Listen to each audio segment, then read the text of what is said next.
I'm Adam Watson. I'm Trinity Watson. I'm Julian Watson. This is the Dark Slinger Mafia Power Hour. Where it's probably not going to be an hour. Maybe. I got a lot to say about this one. Blabbermouth. But I may not actually. It might only be like 10 minutes. This is a Sandman Presents Love Street, issue number 1. This actually was the first Sandman comic I ever owned. Really? Yeah, but it's not in the normal continuity. I really don't know why this isn't just a Constantine comic. Yeah. Yeah, that's who is on the cover, is John Constantine. Huh. And why wasn't this just like the 3-issue arc within the Hellblazer comic? I don't know. Was the Hellblazer performing worse than Sandman at this time? I think every Vertigo book was doing worse than Sandman. That might be why, though. Yeah, it was Sandman trade paperbacks and stuff were still selling really well at this time period. And yeah, like it was still the number 1 Vertigo book, I'm pretty sure. Huh. What do you guys think of the cover? I really like all of the different colors and stuff and how they use more clashing colors. For all of the weird sell you on the stuff. fact that it's the 60s. Mm-hmm. I like it. Yeah. Yeah. I love the line of tarot cards, like so perfectly reflected. Yeah. In the 2 different versions of Hellblazer, like he's using flower power here because it's the 60s. And then it's just, straight magic in the one that's at the bottom. It's a cool cover, very well painted. Yeah, the tarot cards haloing the heads are really cool too. Yeah. Mm-hmm. Stupid Sci-Fi Channel ad. Yeah, that is such a bizarre ad to have in a comic. Yeah. Yeah, it is her robot boobs we're seeing, right? I believe so. Why do they go so far outwards? It's weird. Yeah. It's like a speaker or something. Yeah, I think it's supposed to be like a reel-to-reel. A little bit before your guys' time. But old sci-fi technology, I think, used reel-to-reels a lot. Mm-hmm. Starts off with the main guy of the story, whose name I forget, being chased in his dreams by what looks like a female Morbius. Yeah. Running away from a mansion. And then he wakes up. So the dream part I get, that's Sandman. Maybe this gets more Sandman as the issues go on. Yeah.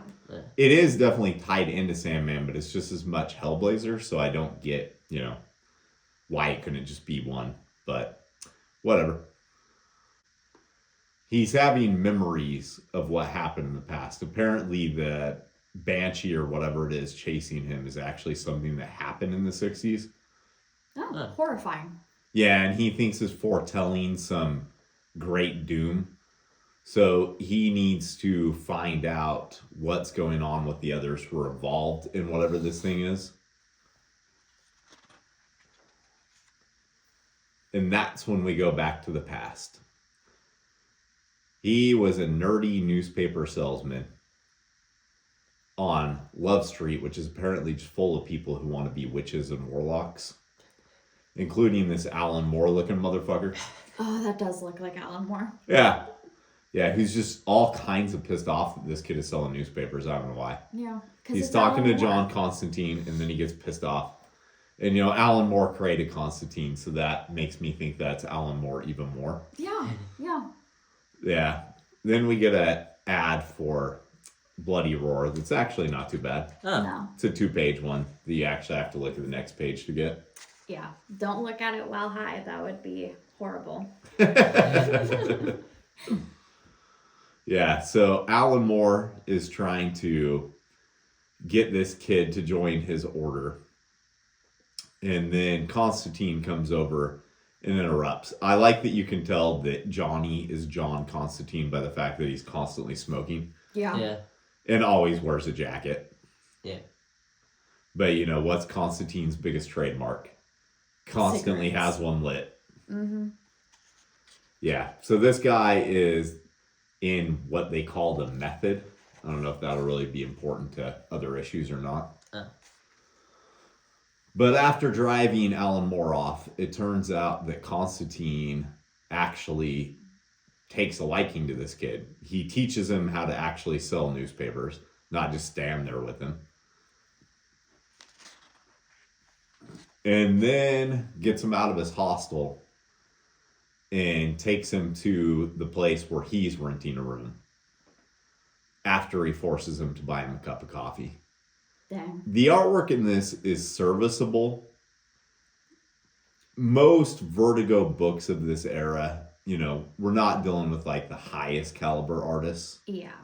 If anything, most of them have like an experimentation that you don't see in the mainstream, right? Right. And I would say that even exists here to a degree with like all the shading on the dress and things like that. Mm-hmm. It visually does stand out from a lot of other comics with this form of art style. And I like the art style, but there are parts where it's like... Yeah, it looks generic. I don't even know if generic's the right word. His face just looks funny. Yeah. We forgot to do the credits. Peter Hogan wrote this. Michael Zulli is the penciler. Vince Locke did the inks. That's probably why the faces look weird. Mm. Michael Zulli is a great penciler, but Vince Locke is not a great inker. Shame.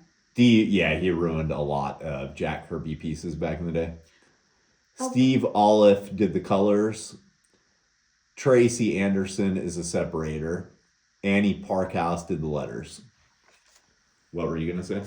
I said, was he the guy that would not do half of the background stuff for, like, Asgard and, possibly, but like he'd erase things. He would change the faces. Mm-hmm. All kinds of things. Worst inker that ever worked on Kirby's pieces. Dang. And stuff like this, I don't know. I don't know if that's Michael Zulli or if it's Vince Locke's inking, honestly. Mm-hmm. Because there are other places that the faces look so good that it almost kind of makes you think maybe that is the inking stage. Like here, his face looks really good. Nice shadows and everything. Mm-hmm. So he introduces him to who seems to be like the most important member of the house, and then promptly steals her food.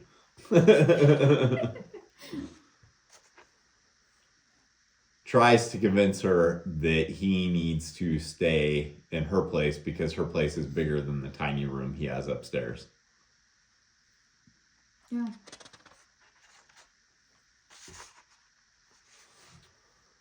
And then the kid kind of goes over how she becomes like a big sister to him. She teaches him how to cook. She teaches him all kinds of stuff. And despite the fact that he's not sexually attracted to her, she's the first woman he ever sees naked.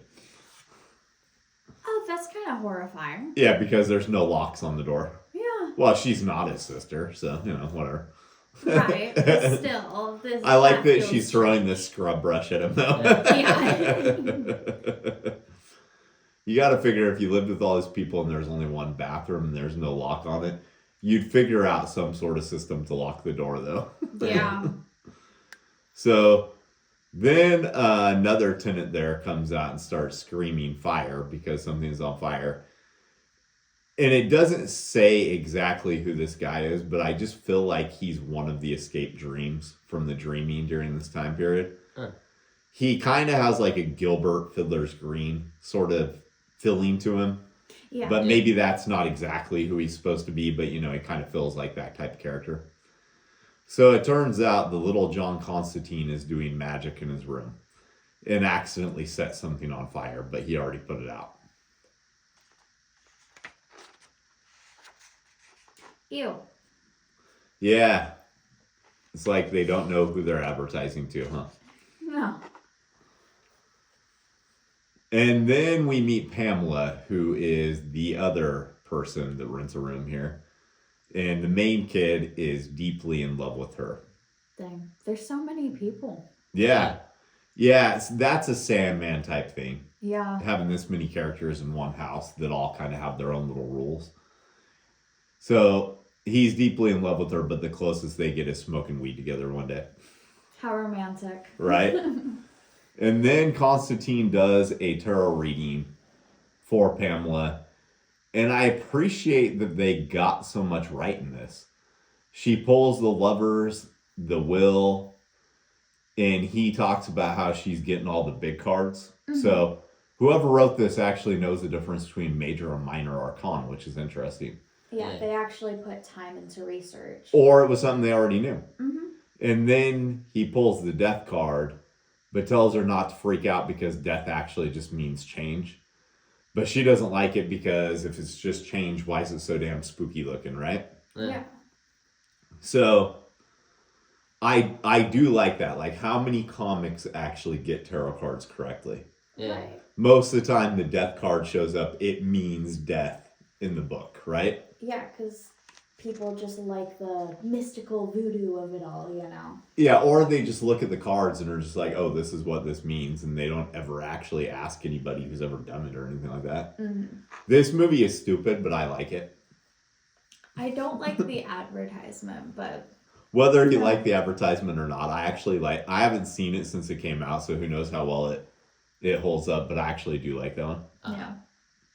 Yeah, so turns out that this character, whose name I don't remember, is who taught Constantine how to read tarot cards. And she gives him that deck. It's the first deck he ever owned. Then he talks about how he wishes that he could get his hands on the deck created by Roderick Burgess, the Magus. Roderick Burgess is the guy who put Morpheus in the sphere, right? I think so. Yeah. I'm pretty positive that's who that is. We then get kind of the first taste of the Dreaming. Now, I own almost the entirety of the Dreaming series, but I haven't read any of it yet. How come? I just haven't. Fair. I'm waiting till I get the last 2 issues before I read any of it. Okay. But most of the time, if I think I'm going to enjoy something, I just like to have the whole thing before I even get started on it. That's so fair. That's like waiting for an entirety of a show to come out. Yeah, I already own issue number 2 and 3 of this. Mm-hmm. So it's easy enough for me to continue with this one, right? Right. But the thing I was going to say is, I know Cain and Abel, right? Yeah. But I don't know the 2 guys who kind of look like them. Huh. Do you recognize either of these other guys? I'm guessing that they appear in the Dreaming. That's why I mentioned that. Yeah. Because I don't remember either of them from Sandman, unless they're just drawn differently. No. Yeah, they must be from the Dreaming or one of the other books. Whatever the case, they've noticed that the Dreaming is starting to fall apart completely. Oh, that's not good. Have you guys ever seen the Mars Attacks movie? Yeah. Yes. That movie's great. Mm-hmm. Yeah. True or false? Mars Attacks is based off a comic book. True. True.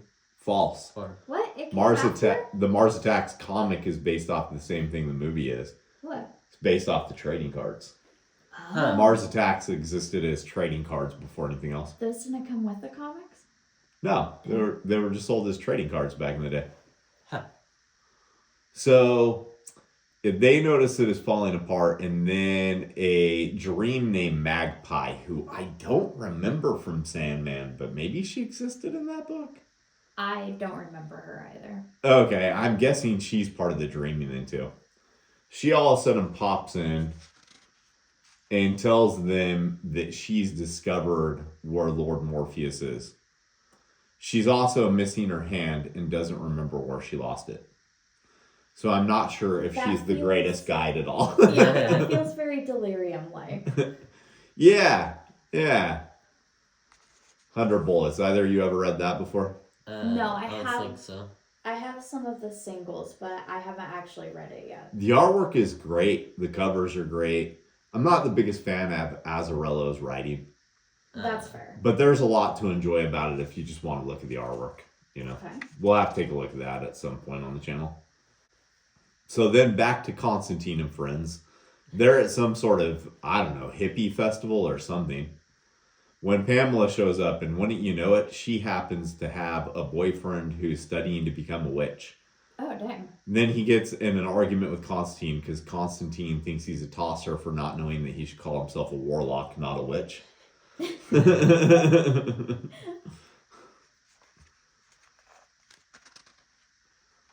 It's little things like that that actually make me think, oh, they got Constantine's personality right. Yeah. Yeah. So then the guy who might be Gilbert, or maybe he's a different dream, or maybe he's not a dream at all, is teaching these two how to meditate. And he's like levitating in the air, but they don't mention it at all in the story. No. It's just something that happens. Yeah, so Pamela's boyfriend just so happens to be invited to the big occult garden party where Lord Morpheus is being held. The Burgess estate. Yeah. By Alex Burgess at this point. So they're all going to go on a rented VW bus, which I am curious how easy those would have been to find in England. Yeah. I know there are a lot of them here. I wonder if there were a lot of them there because they have a lot of different cars there than we do. Yeah. Whatever the case, they're going to go on a rented VW bus and go to this garden party. What happens there, we don't know exactly right now, but something must have happened to Pamela because she's been in a coma ever since this is her at this point. Yeah. Oh. I'm guessing, if you recall, when Morpheus got out of the sphere, there was a certain amount of the dreamers who woke up, and then wasn't there a certain amount of people who actually went into comas that were at the Burgess party? Yeah. Yeah, so I'm guessing that plays back into that. So the main character, his name escapes me, who's now a rabbi, comes to visit her. And at first, she doesn't say anything. She apparently woke up just like the day before this. She doesn't say anything, but as he's leaving, she calls out his name. His name's Ollie. That's what his name is. We finally figured it out at the end of the comic. Right? Great cartoon. Kind of a weak as hell ad. Yeah. It doesn't look anything like the cool ass animation style they use in that. No, they use this lame fire effect and this really boring font down here. Not just that, but I mean, Spawn himself yeah. doesn't look like he's drawn the same way. He looks Saturday morning cartoonish right there instead of like the cool adult animation they used in that. Yeah. Yeah. And then something I couldn't give a shit about. Nope. So I'm not even going to ask you guys. So, Love Street issue number 1. Would you guys take a look at issues number 2 and 3? Oh, definitely. Yeah. I still don't know why this needs to be a Sandman Presents book. Yeah, it didn't feel too Sandman-y. Yeah. I'm guessing as well that we're never actually going to get collected editions of any of the Sandman Presents stories now. Yeah. Which is too bad because this wasn't written by Neil Gaiman. No, so it shouldn't suffer because of him. Right, and furthermore, there are some really, really good Sandman Presents stories. Like, The Girl Who Would Be Death is actually probably one of my favorite Sandman offshoots. Yeah. And it doesn't really have hardly anything to do with the Sandman book itself. No. So, you guys got anything else? No. All right, let's go make some comics. We didn't create the comics that were featured in today's episode, but we did create these. Check out Ghost Assassin in the Cards and the Chihuahua Who Flew Away mini comic, both of which were written by me. The Chihuahua Who Flew Away was illustrated By me.